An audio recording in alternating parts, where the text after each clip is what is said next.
আসসালামু আলাইকুম। আশা করি আপনারা সবাই ভালো আছেন। সকালবেলা একটা বিষয়ে কথা বলতে চাচ্ছি, সেটা হচ্ছে আ বিনিয়োগকারীদের আস্থা মার্কেটে ফিরবে কিনা? মানে খুব দ্রুত সময়ে এই বিষয়ে একটু কথা বলতে চাই। দেখেন, গতকালকের ঘটনাটা কিছুটা বিনিয়োগকারীদের পক্ষে গেছে। গতকাল যে আ ঢাকা স্টক এক্সচেঞ্জ যে বৈঠকটা করলো, বৈঠক বলতে তারা সাংবাদিক সহ মানে পুঁজিবাজারের উন্নয়নের সাথে রাজনীতি কীভাবে জড়িত, এই বিষয়গুলো নিয়ে তারা কথা বলছে। তো ওইখানে যারা ছিল, ওদের উপস্থিতি রাশেদ মাকসুদকে কিছুটা কোণঠাসা করে ফেলছে, এটা সত্য। যেমন ওইখানে উপস্থিত ছিলেন মাসরুর রিয়াজ, যিনি একসময় রাশেদ মাকসুদের আগেই সিকিউরিটি এক্সচেঞ্জ কমিশনের চেয়ারম্যান হওয়ার কথা ছিল, ওনার নিয়োগও হয়েছিল। পরবর্তীতে ওনাকে বাদ দিয়ে রাশেদ মাকসুদকে নেওয়া হয়েছে।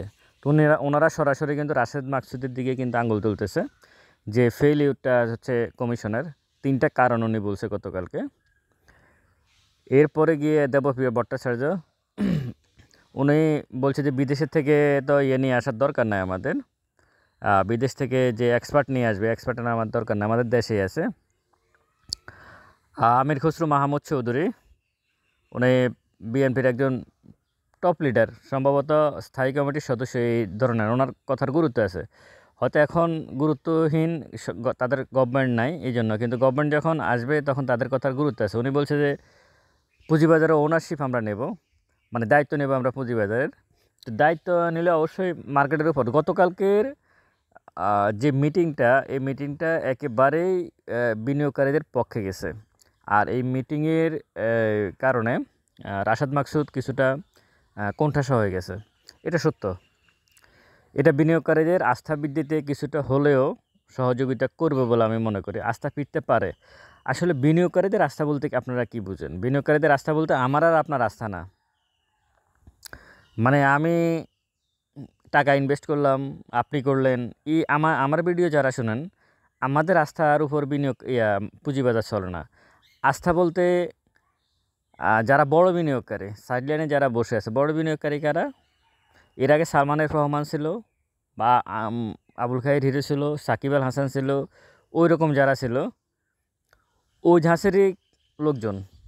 এর বাইরে মার্চেন্ট ব্যাংক আছে, ব্রোকারেজ হাউস এবং আরও বড় বড় যারা বিনিয়োগকারীরা আছে। ঢাকা স্টক এক্সচেঞ্জও এর সাথে আছে। ঢাকা স্টক এক্সচেঞ্জেও তারা মধ্যস্থতাকারী হিসেবে কাজ করে। তো তাদের আস্থা বৃদ্ধিটা হচ্ছে ইম্পর্টেন্ট বিষয়। তাদের আস্থা বৃদ্ধি হচ্ছে না মূলত একটাই কারণ, সেটা হচ্ছে তারা দেখতেছে যে রাশেদ মাকসুদ একাধারে সবার জরিমানা করতেছে, সবাইকে কোণঠাসা করে রাখছে। তারপরে যায় বিও অ্যাকাউন্ট ক্লোজ করে দিচ্ছে, বন্ধ করে রাখতেছে, যার কারণে অন্যরা সাইডলাইন আছে। এখন রাশেদ মাকসুদের থেকে যদি পজিটিভ একটাই সিঙ্গেল সমস্যা, সেটা হচ্ছে রাশেদ মাকসুদ। যদি রাশেদ মাকসুদের থেকে সিঙ্গেল একটা বিষয় পাওয়া যেত যে ঠিক আছে, আপনারা মার্কেটকে চেষ্টা করেন কী করা যায়, আমার দিক থেকে তেমন কিছু না, তবে আপনারা ফাউল প্লে করবেন না, জাস্ট এটুকু বলাতে কিন্তু হয়ে যায়। এটুকু বলাতে কিন্তু মার্কেট অনেক দূর আগে যায়। কিন্তু সেটা হচ্ছে না, সেটা সে করতেছে না। কেন করতেছে না? কার মানে কে আছে তার পিছনে, সেটা একটা বিষয়। তবে সে যে কম দামে কালেকশন করার চেষ্টা চলতেছে, এটা সত্য। মানে স্টকগুলো যে কম দামে কালেকশন করার চেষ্টা করা হচ্ছে, এটা সত্য।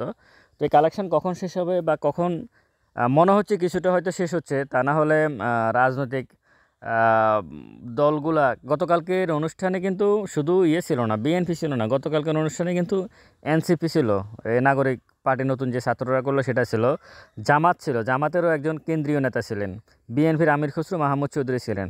মানে মোটামুটি যারা টপ লিডারশিপে দেশের রাজনীতিতে, তারা প্রত্যেকেই কিন্তু এই অনুষ্ঠানে উপস্থিত ছিলেন।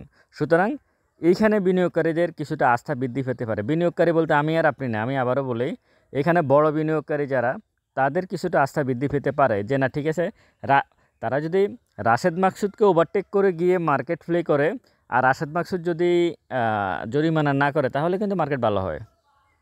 এখানে আসলে এত অঙ্ক, মানে এত আন্দোলন বা এত সমাবেশ, রাশেদ মাকসুদের এত মিটিং মিছিল, এত জরিমানা, হ্যাঁ এত নোটিশ, এগুলোর কোনো দরকার নাই। এই মার্কেট সিম্পল, মানে ছলাটা উপরে উঠাটা খুব বিষয়। বড়রা যদি বুঝতে পারে যে না, আমরা মার্কেটকে প্লে করলে রাশেদ মাকসুদ কোনো প্রবলেম করবে না, মার্কেট সামনে যাবে, তাহলে মার্কেট উঠবে। আর এই মার্কেটে এখানে চলে আসা কোনো কোনো যুক্তি নাই এখানে। আমি এখনও মার্কেট ডাউন ট্রেন্ড, আমি তো বলতেছি আপনাদেরকে মার্কেটের ডাউন ট্রেন্ড কিন্তু শেষ করে নাই। প্রত্যেকেই যা কালকেও একটা দ্য বিজনেস স্ট্যান্ডার্ডে দেখলাম একজন অতিথি আসছে, উনি বারবারই বলছে যে মার্কেট হয়তো 4500 4700 ছুঁতে পারে। আমার কাছে ব্যক্তিগতভাবে মনে হচ্ছে 4700 পর্যন্তই হয়তো আসতে পারে, তারপর ঘুরে যাওয়ার সম্ভাবনা আছে। এটা হয়তো হতে পারে বলে আমি মনে করি।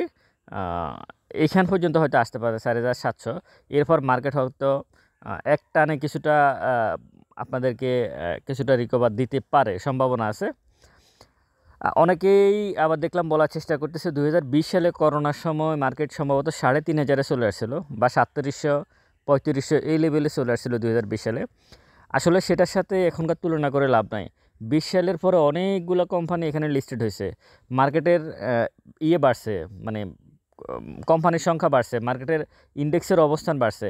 এখন যেখানে আছে 20 সালে 3500 ছিল, তো এখনও 3500-তে আছে যদি ও হিসাবে আমরা যাই, কারণ এর ভিতরে অনেকগুলো কোম্পানি এখানে লিস্টেড হয়েছে। সেই হিসাবে গেলে ইন্ডেক্স 3500-তেই আছে। আরও ইন্ডেক্সে আপনি ব্যাটবিসি কি বলে ব্যাক্সমিকো ফার্মা তুলে যান, ব্যাক্সমিকো লিমিটেড তুলে যান, দেখবেন ইন্ডেক্স এমনিতে 3,500 আছে, 3,500 আছে। আপনি ওটাকে ধরে রাখছেন জোর করে, এটা তো মাথায় নিতে হবে, ইন্ডেক্স কিন্তু কিছুই করার দরকার নেই। ইন্ডেক্স শুধু ব্যাক্সমিকো লিমিটেডের যদি ফ্লো যদি আরও 1 মাস আগে তুলে দিত, ইন্ডেক্স এখন 3,500। এটা হচ্ছে কমিশন তার একটা ইয়ে ধরে রাখতেছে যে আসলে ইন্ডেক্সটা এখনও 4,500 কি বলে 4,700-তে আছে, এখানে আছে, কিন্তু আসলে ওইখানে নাই। আপনি সব কোম্পানির ফ্লোর তুলছেন, আপনি ওই কোম্পানির ফ্লোর তোলেন না কেন? ইসলামী ব্যাংকের ফ্লোর তোলেন না কেন? ইসলামী ব্যাংকের ফ্লোর তুলে যান। ইসলামী ব্যাংক 10% ক্যাশ ডিভিডেন্ড দিয়ে কীভাবে 40 টাকা 50 টাকা শেয়ারের দাম থাকে দেখা যাক, থাকার কথা না তো। অন্যান্য ব্যাংক 10% 15% ক্যাশ ডিভিডেন্ড দিয়ে 35% ক্যাশ স্টক ডিভিডেন্ড দিয়ে তার শেয়ারের দাম 25 টাকা 26 টাকা গেছে। তাহলে ইসলামী ব্যাংক কী করে এখানে থাকে? ব্যাক্সমিকো লিমিটেড কী করে এখানে থাকে? এটা তো আমরা বুঝি, এটা নর্মাল সেন্সেই বোঝা যায়। তো যাই হোক, আরেকটা বিষয় বলে রাখি, আপনারা আমার ভিডিওগুলো শেয়ার করবেন। আর আমি একটা ছোট বই তৈরি করছি আপনাদের জন্য, যারা নিতে চান নিতে পারেন, ট্রেডিং এবং ইনভেস্টমেন্ট পলিসি থেকে। এই জন্য অবশ্যই আপনাদেরকে ওই বইয়ের জন্য কিছু হয়তো খরচ করতে হবে। আর একটা বিষয় বলে রাখি যে ক্ষুদ্র বিনিয়োগকারীদের আস্থা, ক্ষুদ্র বিনিয়োগকারী বলতে আমি বড় বৃহৎ বিনিয়োগকারীদেরকে বোঝাচ্ছি, ক্ষুদ্র বৃহৎ যা আছে সবাইকে, তাদের আস্থা হয়তো গতকালকের এই রাজনৈতিক প্রেক্ষাপটে কিছুটা উন্নতি হতে পারে, সম্ভাবনা আছে। কারণ হচ্ছে এখানে বিএনপির আমির খসরু মাহমুদ চৌধুরী সম্ভবত জামাতের, ওনাকে আমি চিনি নাই, কিন্তু নিচে যে লেখা দেখলাম আমি, উনি জামাতের কেন্দ্রীয় কমিটির কেউ, এনসিপির একটা মেয়ে ছিল।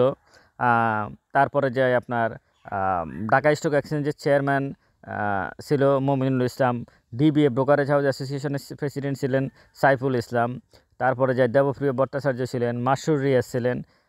হ্যাঁ, তা এর প্রত্যেকে মানে যারা ছিল প্রত্যেকে, এবং অনেক বড় একটা আয়োজন ছিল ঢাকা স্টক এক্সচেঞ্জ থেকে। তো সব কিছু মিলাই আগামী দিনে হয়তো বড়দের কনফিডেন্স লেভেল আরও বাড়বে। রাশেদ মাকসুদ দিন শেষে চলে যেতে হবে এবং অপমানিত হয়ে যেতে হবে। যদি গভর্নমেন্ট ঠিকই ডক্টর ইউনূস আসলে আমি জানি না ওনাকে পুরা কালফিটটা হয়েছে অর্থ উপদেষ্টা, বুঝছেন? আসলে আপনারা ডক্টর ইউনূসের কথা বলতেছেন আর রাশেদ মাকসুদের কথা বলতেছেন, পুরা বিষয়টা মানে পুরা ইয়েটা করে অর্থ উপদেষ্টা করতেছে। সালাউদ্দিনের লোকটা যে এইরকম চিন্তা ভাবনার হতে পারে, এটা কল্পনারও বাহিরে। উনি 2-3 দিন আগে, 4-5 দিন আগে যে অর্থ উপদেষ্টার সাথে বৈঠক হয়েছিল, তারপর যখন ওই রাশেদ মাকসুদ গিয়ে তার সাথে দেখা করছে, এরপর উনি ইন্টারভিউতে বলছিলেন যে সবাই তো রাশেদ মাকসুদের পদত্যাগ চায়, আমারও চায় এখন। তো আমি বলছি তুমি এখন থাকো, মানে টিটকারি 15 লক্ষ 20 লক্ষ বিনিয়োগকারীদের সাথে এই লোকটা টিটকারি করতেছে।